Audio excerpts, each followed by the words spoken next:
The not human phenomenon, soccer fans, lock in. Sometimes we see players who don't just play the game, they break it. They move faster, strike harder, and think 10 steps ahead of everyone else. People say they aren't human. They call them robots, aliens, or machines. But even these machines have feelings, and when you disrespect them, the revenge is terrifying.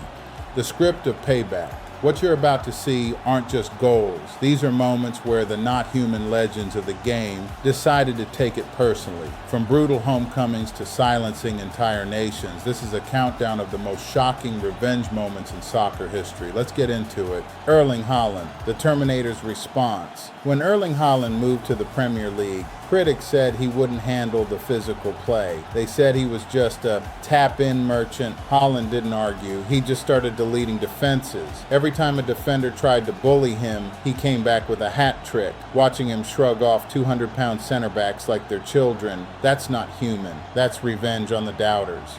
Lionel Messi, the hands to the ears. During the 2022 World Cup, Louis van Gaal said Messi does nothing when his team doesn't have the ball. Big mistake. Messi spent the whole game carving the Dutch defense open.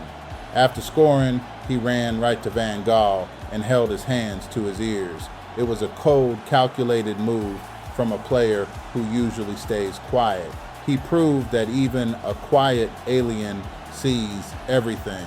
Zlatan Ibrahimovic, the Ferrari versus the Fiat Zlatan, felt disrespected at Barcelona, treated like an average player by Pep Guardiola. When he left, he made it his mission to punish anyone associated with that era.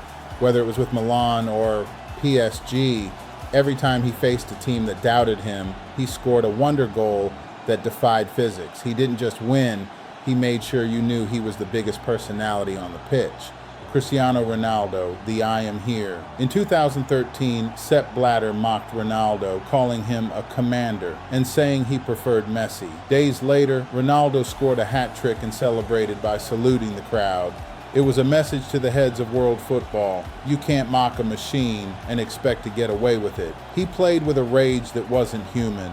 Adebayor's 100-yard sprint after Arsenal fans turned on Emmanuel Adebayor. He joined Manchester City. When he scored against his old club, he didn't just celebrate. He ran the entire length of the field, past his teammates, just to slide on his knees in front of the Arsenal fans. The pure pettiness and the speed of that run, shocking. It's one of the most iconic payback images in sports. Luis Suarez, the dive at the dugout. Before a derby, David Moyes called Suarez a diver. Suarez didn't get angry, he got even. When he scored, he ran straight to Moyes and performed a dramatic, theatrical dive right on the grass in front of him. He used the manager's own words as a weapon. That is the kind of psychological revenge that makes soccer the beautiful game. Mohamed Salah. The Chelsea rejection. Chelsea let Salah go, thinking he wasn't Chelsea quality.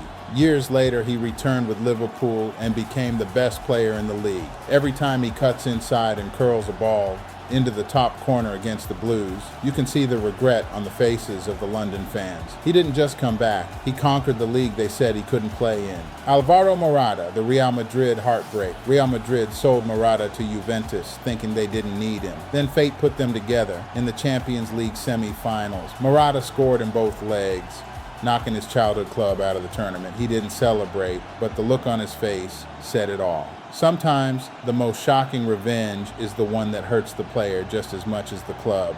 The not human stamina. How do these players do it? When the game reaches the 90th minute and everyone else is cramping, the aliens like Kylian Mbappe or Vinicius Jr. find a fifth gear. That extra burst of speed to score a winner after being fouled all game. That's not just cardio, that's a mental refusal to lose. It's revenge against exhaustion. The power of the silence. The most shocking part of soccer revenge is the hush. When a player like Jude Bellingham scores in a rival stadium and holds his arms out wide, he is absorbing the hatred of 80,000 people and turning it into power.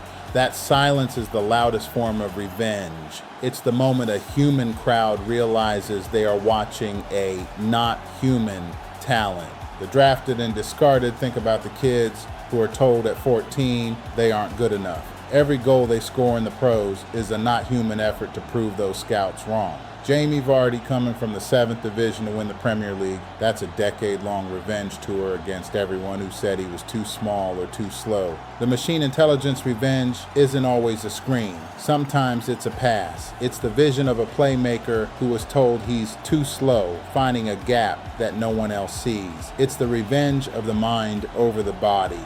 When a player like Luka Modric dictates a game at 38 years old, he's getting revenge on Father Time himself. The mathematical revenge of the machines. We talk about these players as being not human because of their consistency. Take a player like Erling Haaland. Most humans have off nights, but he plays like he's been programmed by a supercomputer. When he was criticized for only having a few touches in a game, his revenge wasn't to dribble more, it was to score a hat trick with only 5 touches. That is a mathematical insult to the defense. He's proving that you don't need to play the game if you can simply solve it. It's a cold robotic revenge that leaves world-class defenders looking like they're glitching in real time. The revenge against Father Time in soccer, the most human thing you can do is grow old and slow down. But look at Luka Modric or Cristiano Ronaldo, their revenge is against biology itself. Every time a young 20-year-old midfielder tries to outrun Modric and fails, it's a moment of shocking defiance. They are proving that a not human elite mindset can override the physical limitations of age. They aren't just playing against the opposing team, they're playing against the very idea that their time is over. That is the longest, most disciplined revenge tour in the history of the sport. The silent executioner. Some of the most shocking, not human moments come from the players who never say a word. Kevin De Bruyne or Toni Kroos. They don't celebrate wildly and they don't engage in trash talk. Their revenge is a 60-yard pass that splits a defense like a laser beam. It's the revenge of the intellectual. When a team tries to press them and exhaust them, they simply move the ball with a precision that feels like it's being controlled by a joystick. The cold-blooded technical payback. There is a specific kind of revenge that only the most technically gifted aliens can pull off. The humiliation of the skill move. Think of Ronaldinho or Neymar. When a defender tries to kick them or play too rough, their revenge isn't a foul back. It's an elastic, a nutmeg, or a rainbow flick. The final whistle soccer is a game of passion, but revenge is the secret ingredient that makes it legendary. Whether it's an alien like Messi or a machine like Haaland, these players remind us that respect is earned on the pitch. And if you don't give it, they will take it. Call to action. Which not human soccer moment was your favorite? Did we miss a revenge story that still gives you chills? Tell us in the comments, hit that like button, and make sure to subscribe for more legendary content. We'll see you at the next kickoff. Subscribe for more.